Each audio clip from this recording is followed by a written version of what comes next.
Today is August 16th, which means it's National Rollercoaster Day, and I thought I'm going to try and build a roller coaster in just 1 hour, and theme it if I've got time left at the end. But I don't get to pick what roller coaster I'm building. Instead, I have my wheel here with every single coaster type in Planet Coaster 2. So let's give it a spin. Hopefully I'm not building a Zero Family coaster today.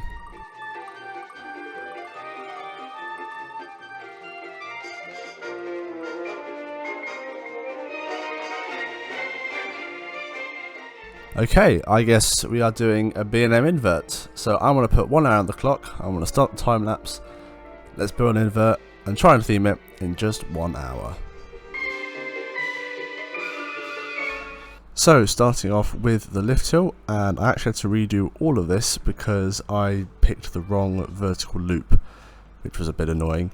But yeah, so here we go. All of this got replaced. But I'm doing a first drop, and I think this one was better profiled than what I ended up doing, and here I picked the wrong loop, and later on I actually replaced it with another incorrect loop.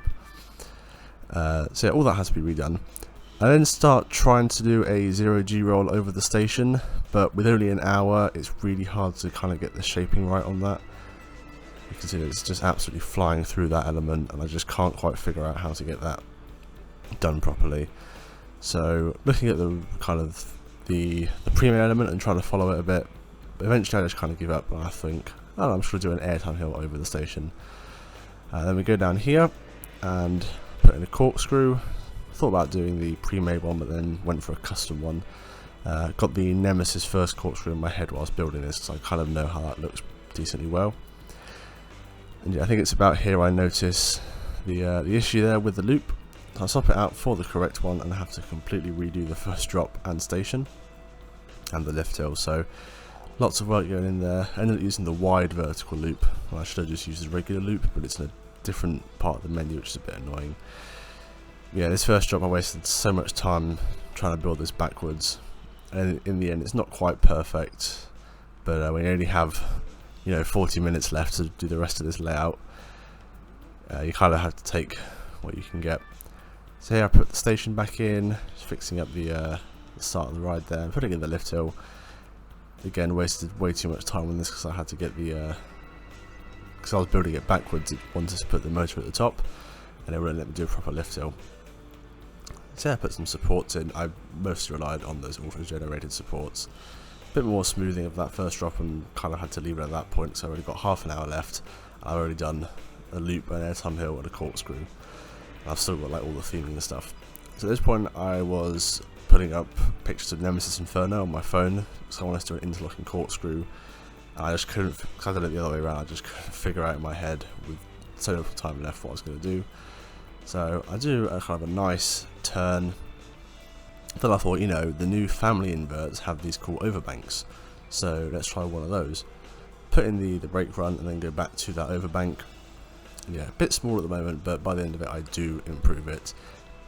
And now the time crunch really began. So I've got 20 minutes left, so I've got trees, theming, if I can get some custom supports on that vertical loop. So I finish up the layout with just a few kind of small turns, just some improvements, trying to get the best out of the auto-generated supports. Now start removing them so we don't have so much of a support forest.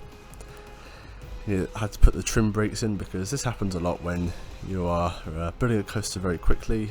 You end up giving it way too much speed. So yeah, really thoroughly smoothing it at this point, just trying to keep it nice and smooth. I think at this point I start very hurriedly removing supports, whereas I've got less than 15 minutes left now and I've still got all the trees to do.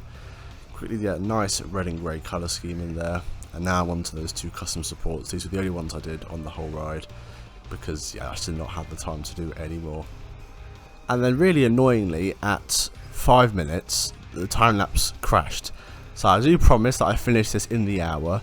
All the theming you'll see in the next few clips was done in the last 5 minutes, mostly using the scenery brush. I did remove a couple of trees afterwards that were clipping into the track, but yeah, here I'm doing all the railings and the time lapse crashes. So yeah, let's have a quick look now at the finished coaster that I built in just 1 hour.